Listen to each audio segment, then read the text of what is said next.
नमस्कार दोस्तों, मैं हूं मुकेश कुमार सिंह और आप देख रहे हैं मेरा YouTube channel clear your concept. दोस्तों, आज के सेशन में हम जानेंगे कि राष्ट्रवाद किसे कहते हैं या राष्ट्रवाद क्या है। बड़े ही आसान शब्दों में हम जानेंगे कि राष्ट्रवाद है क्या। राष्ट्रवाद, जिसे अक्सर हम राजनीतिक विज्ञान की किताबों में या मीडिया के द्वारा, खासकर इलेक्ट्रॉनिक और प्रिंट मीडिया के द्वारा या सत्ता के गलियारों में इस शब्द को सुनते हैं। खासकर राजनीतिक क्षेत्र में राष्ट्रवाद पर अक्सर चर्चा होती रहती है और यह एक विषय बनता है, विवाद का विषय बनता है या एक मुद्दा होता है राष्ट्रीय राजनीतिक पार्टियों के द्वारा। तो आइए हम जानते हैं कि राष्ट्रवाद क्या है। सबसे पहले हम राष्ट्रवाद की परिभाषा जानते हैं या देखते हैं कि राष्ट्रवाद की परिभाषा क्या है।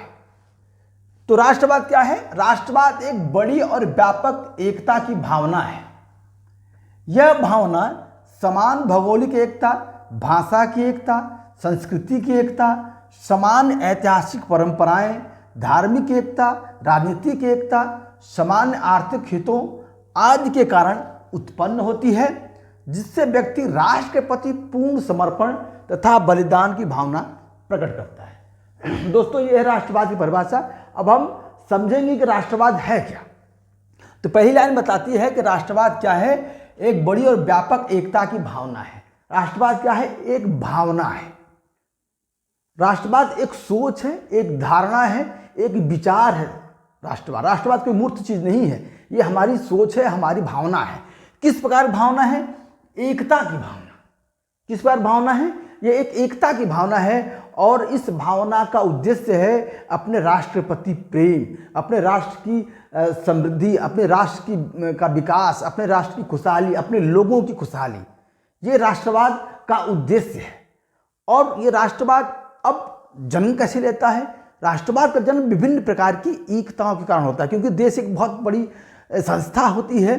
तो उसमें एक नागरिक के द्वारा नहीं, बल्कि एक पूरे नागरिकों के समूह के द्वारा जो एकता उत्पन्न की जाती है, वो अपने देश के कल्याण और उसके विकास के बारे में सोचती है।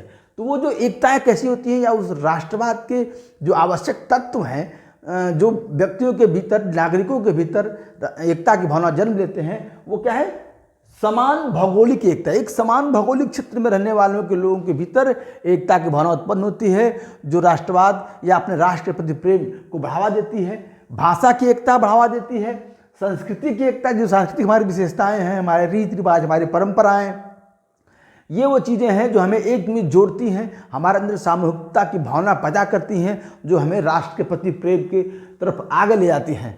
समान ऐतिहासिक परंपराएं, हमारे इतिहास से जुड़े हुए, हमारे इतिहास में हुए महान पुरुष, महान राजा, महान कवि या व्यक्ति, जिनके बारे में हम पढ़ते हैं, जो हमारे साझे लोग हैं, पढ़ते हैं, तो हमारे अंदर अपने राष्ट्र के प्रति प्रेम की भावना जगती है। या उन्होंने जिस प्रकार से राष्ट्र को, देश को आगे बढ़ाने के लिए काम किया, वैसा हम चाहते हैं। तो ये जो होती है ऐतिहासिक परंपराएं। धार्मिक एकता, धार्मिक एकता भी बहुत बड़ा कारण है एकता का या देश प्रेम की भावना का जोड़ने का। राजनीतिक एकता, राजनीतिक एकता आज की आधुनिक काल में राजनीतिक एकता सबसे महत्वपूर्ण तत्व है राष्ट्रवाद का, क्योंकि जब तक राजनीतिक एकता नहीं होगी, देश कमजोर होगा, पिछड़ा होगा और उसकी स्थिति उतनी बढ़िया नहीं हो सकती। इसलिए राजनीतिक एकता किसी भी राष्ट्र के विकास के लिए आवश्यक है। समान आर्थिक हित, अब और अगर आधुनिक युग में देखा जाए तो आर्थिक हित, जो कि अब राष्ट्र से भी बड़ा हो गया है, यानी राष्ट्र को अंतरराष्ट्रवाद की तरफ बढ़ा कर ले जा रहा है। तो आर्थिक हित अगर समान हमारे हैं, तो हमारे अंदर हम जो है अपने देश के कल्याण के बारे में सोचेंगे। तो ये जो सारे एकता हैं, वो मिल करके राष्ट्रवाद को जन्म देती हैं, और जिसके कारण व्यक्ति राष्ट्र के प्रति पूर्ण समर्पण तथा बलिदान की भावना प्रकट करता है। तो अगर देखा जाए तो राष्ट्रवाद को सामान्य भाषा में हम कहें तो राष्ट्रवाद क्या है? अपने देश के प्रति प्रेम है, देश को आगे ले जाने की सोच है, धारणा है। दोस्तों, मैं उम्मीद करता हूँ कि आपको ये चीज़ें बहुत आसान से मैंने समझाई, आपको समझ में आई होगी। अगर समझ में आई तो प्लीज़ मेरे चैनल को सब्सक्राइब करिए, लाइक करिए और अपने दोस्तों को शेयर करिए।